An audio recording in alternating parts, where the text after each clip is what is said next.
Today we're going to walk through how to play Scooby Doo Escape from the Haunted Mansion.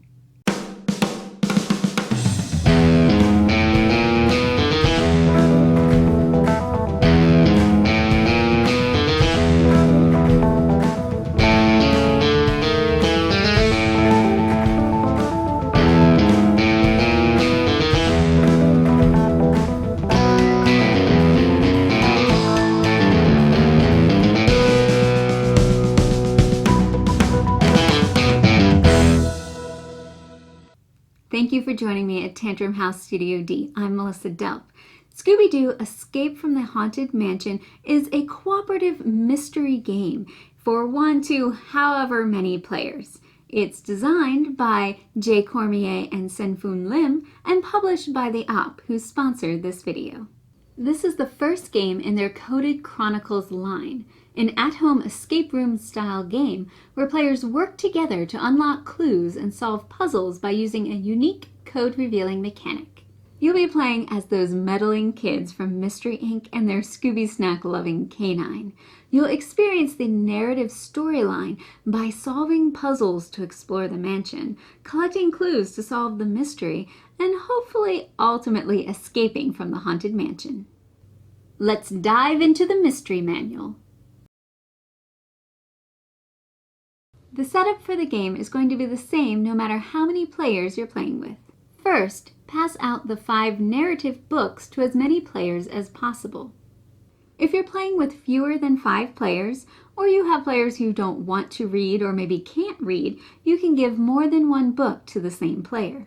Next, place the stack of map squares face down. They should be in numerical order with the number 1 on top. Do not look at the other side of these pieces. Also place the deck of clue cards face down. Do not shuffle them or look at the front sides of the cards. They should be in numerical order. Place all 5 character standees and the secret envelopes to the side. You'll want to leave space in the middle of your table for the mansion. Throughout the game, you'll be instructed to add map pieces into specific places on the table.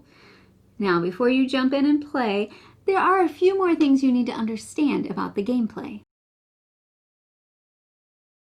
I'm going to have to show some of the components to explain the rules, but I'll try not to spoil anything. Throughout the game, you'll be told to place map sections face up on the table.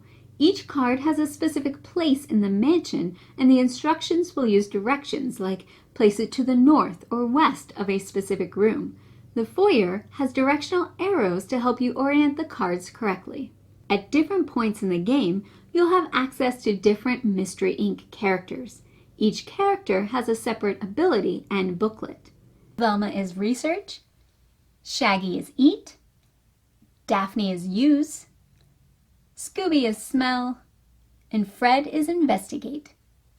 The characters in a room can interact with objects.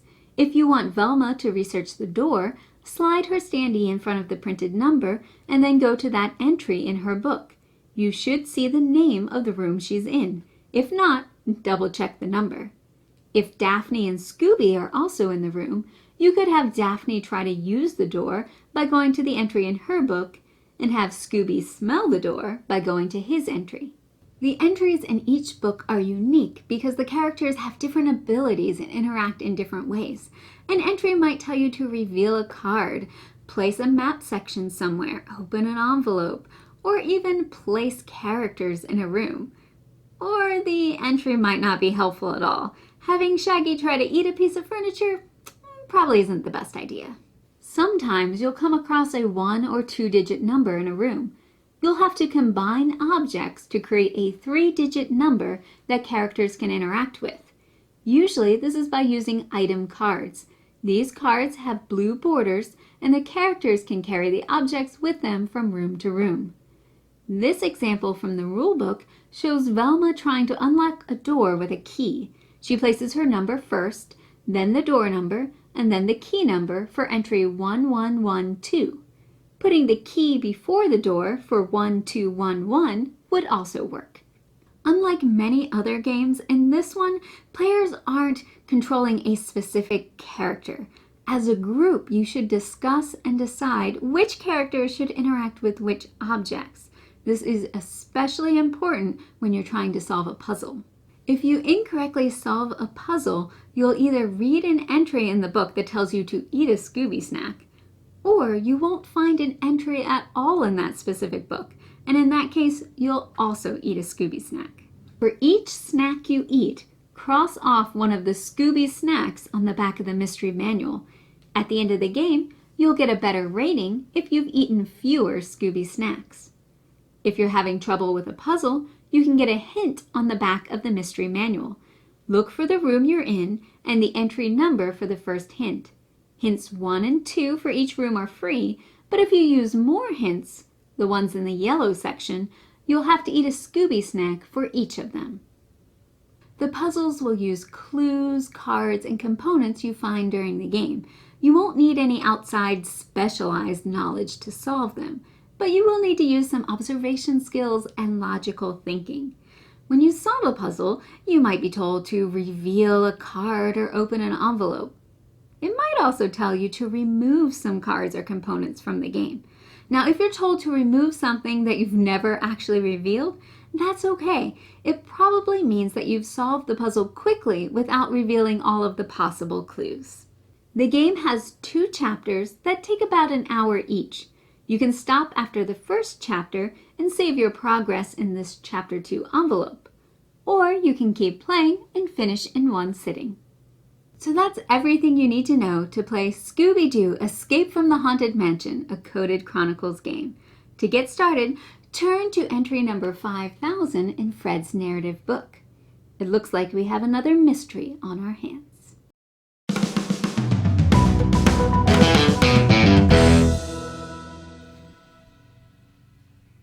You'll be playing as those meddling kids from Mystery Inc. and their Scooby snack loving canine. I want to try that again. I had a weird pause.